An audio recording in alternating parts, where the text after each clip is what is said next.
আমি ওয়াজ মাহফিলে গেলে ভয় পাই। ভয় পাওয়ার কারণ হলো কয়েকটা। একটা হলো যদি কেউ বলে খুব ভালো ওয়াইজ বক্তা, আন্তর্জাতিক খ্যাতি ট্যাতি, ভয় লাগে। প্রথম ভয় লাগে যে আসলে তো এরকম খ্যাতি ট্যাতি কিছু না। দুই তো তাহলে মানুষ আশা করবে অনেক ভালো ভালো কথা বলবে, আমি তো এত ভালো কথা বলতে পারি না। তা আজকে বেশি ভয় পেয়ে গেছি, কারণ ঘোষক বলেছে আমাকে সুললিত কণ্ঠে কথা বলতে হবে।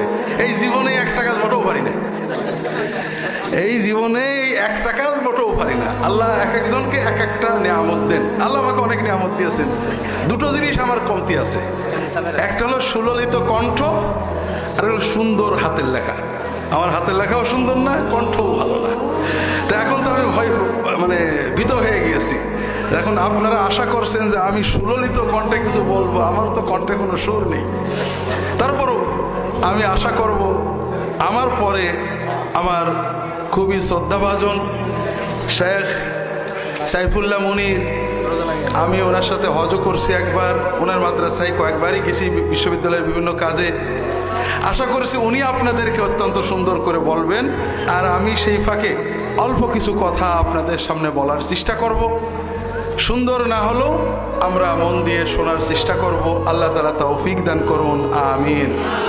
আমি ব্যক্তিগতভাবে একেবারেই কাঠমোল্লা। আল্লাহ তাআলা আমাকে অনেক দেশে নিয়ে গিয়েছেন, বা দুনিয়ার নিয়ামত আলহামদুলিল্লাহ টুকটাক যা কিছু দিয়েছেন, কিন্তু মোল্লা তো অন্তর থেকে যায়নি। এই মোল্লা হওয়ার কারণেই মাদ্রাসা দেখলেই মনের ভিতরে একটা আলাদা অনুভূতি আসে, মনে হয় যেন নিজের ঠিকানায় আসলাম। আবার মাদ্রাসা দেখলে মনের ভিতরে অনেক অস্থিরতাও আসে, যে এই মাদ্রাসাগুলো যদি সত্যিকার দ্বীনের দায়ী প্রডিউস করতে না পারে, বের করতে না পারে, তাখরিজ করতে না পারে, তাহলে পরে আমাদের উম্মতের কি দশা হবে।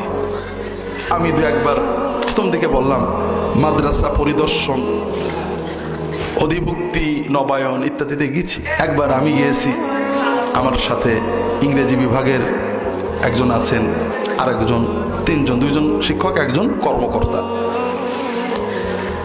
মাদ্রাসা পরিদর্শনের পরে ছাত্রদের নিয়ে একটা ছোট্ট প্রোগ্রাম। আমাদের স্যারেরা বললেন যে হ্যাঁ, সরকার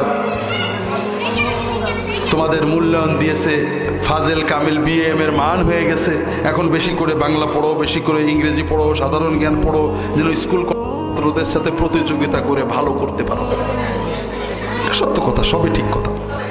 তা আমি বললাম যে দেখো, তোমাদের স্যারেরা যা বলেছেন সবই ঠিক, তবে তোমাদের একটা কথা বলে রাখি, যে আমি হুজুর আর তোমাদের স্যারেরা স্যার, বেতন তোমাদের স্যারও যা পায় আমিও তাই পাই, দুনিয়া আমাদের সমান।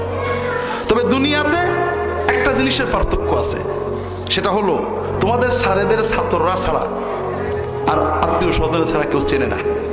আর আমি হুজুর হওয়ার কারণে এই বাংলাদেশে অনেক মানুষ আমাকে অনেক মহব্বত করে।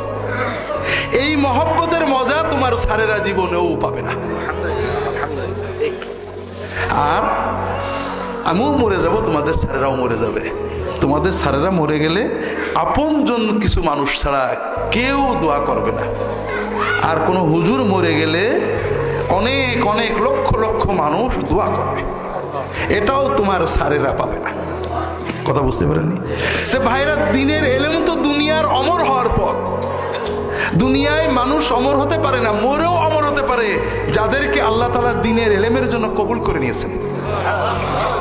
এই বাংলাদেশ অনেক পরিবর্তন হবে, অনেক মানুষ মরে যাবে, আমরা নাম জানবো না, আমরা কেউ বাবার দাদার নাম জানি না, কিন্তু মৌলানা শামসুল হক ফরিদপুরের নাম, আব্দুর রহিমের নাম, এরকম নামগুলো আমরা মুছিয়ে দিতে পারবো না। কথা বুঝতে পেরেছেন? কারণ তাদের এলেমগুলো রয়ে যাবে। ইমাম নববী রাহমাতুল্লাহ আলাইহি দুনিয়ার জীবনে শুধু 40 বছর বাঁচছিলেন। 40 বছর, 40 বছরের জীবনে কয়টা মাত্র বই লিখেছেন। ইমাম নববীর নাম জানে না এরকম একজন তালেবে ইলম সারা বিশ্বে নেই, আছে নাকি? ইমাম নববী শাফিঈ মাযহাবের ছিলেন, এজন্য আমরা হানাফি তো তার বই পড়ি না, নাকি পড়ি নাকি? তাহলে এই যে অমর হওয়া, হাজার বছর চলে যায়, মানুষ মরে গেছে, কিন্তু প্রতিদিন লক্ষ লক্ষ কোটি মানুষ অন্তত একবার বলছে রাহিমাহুল্লাহ, ঠিক না? এটা কোথায় পাবে বাবা? এলেম ছাড়া আর কোথাও পাওয়া যায় না। তো কাজেই দুনিয়ায় আলেম হওয়ার ভিতরে সব সফলতা। তুমি সেটা ছেড়ে কেন তুমি এমন জায়গায় যাও? বিশ্বাস করো, আমরা ডিসি দেখি, এসপি দেখি, ডিআইজি দেখি, আইজি দেখি, একজন আলেমের সামনে, যে আলেমের এলেম আমল ব্যক্তিত্ব তাকেও আছে, যে আলেম আল্লাহর সাথে সম্পর্ক, মানুষের পকেটের সাথে যার সম্পর্ক নেই, সেই আলেমকে দেখে সবার ভিতরেই যে হাইবত আসে, সেটা তুমি অন্য কোনো পদে চাকরিতে পাবে না। কাজেই আলেম হওয়ার নিয়ত করো, তোমার সবকিছু ইবাদত হবে। আলেম না হতে পারো, চাকরি করবে, কিন্তু তোমার গতি সব আল্লাহ তাআলার হাসানাত, নেক আমলের আমল নামায় জমা হয়ে যাবে।